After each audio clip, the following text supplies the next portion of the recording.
Hey guys, Nugentino here, and today I'm going to be reviewing The Devil All the Time, directed by Antonio Campos.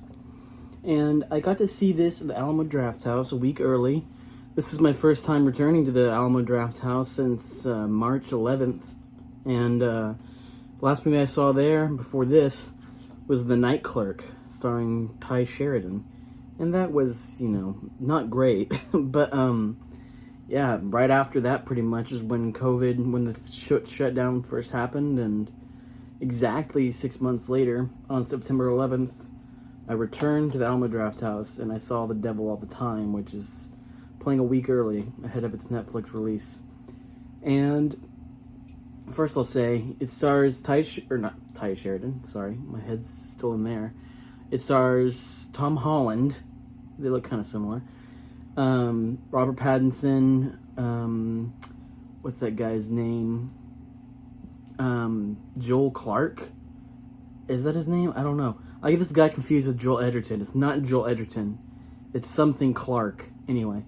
It also stars Riley Keough, Mia Wasikowska, who else? It stars the guy that played Dudley Dursley. It's got actually a pretty big cast, and I'll say I did like it. I gave it about a 3.5 on my Letterboxd. I originally had given it a 4, but I knocked it down a little bit because I'll admit, while I enjoyed it, it was kind of because of how ridiculous it was. It's a very dark film. It's almost got like a Magnolia-esque tapestry, nature to it. But just it's an ensemble piece with tons of intersecting characters and different stories. And it takes place in the backwoods of West Virginia, and it's about a guy, it's hard to explain because there's so many stories going on, but a guy played by, what's that guy's name? Something Skarsgård.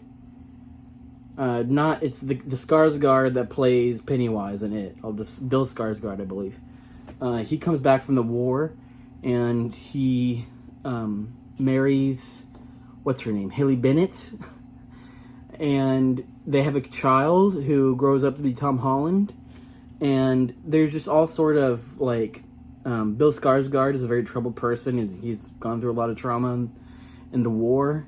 And in the film, towards the beginning, he enacts a lot of violence. And there's a lineage, it's kind of like The Place Beyond the Pines in a way. That violence is kind of carried throughout the film.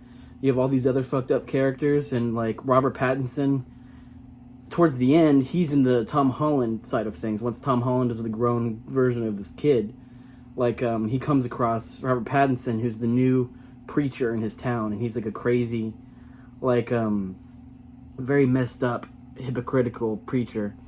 And his performance is very over the top and showy. And he has a great moment, which is in the trailer, where he's screaming out about delusions. That's how he sounds.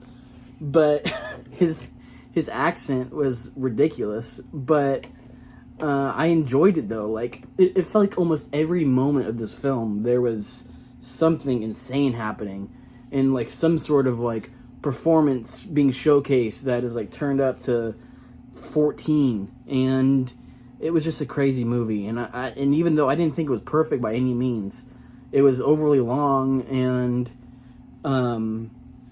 it was just, I don't know, it went way too in depth in some certain storylines, and it did seem kind of messy and all over the place. But I was never not entertained, and I did enjoy it. I'm looking forward to watching it again. So overall, I have to give it a positive review. I give it a 3.5, and I definitely recommend that you check it out when it comes out. Anyway, I just wanted to pop in and just review that movie because it's been on my mind. But hope you guys have a good day. And if you like my stuff, please like and subscribe. I just put up an interview a couple weeks ago with Jay Cheel. That's still up. It'll always be up, obviously. Check that out if you haven't. I'm really proud of that video. And yeah, just like and subscribe, and see you next time, guys. Bye-bye.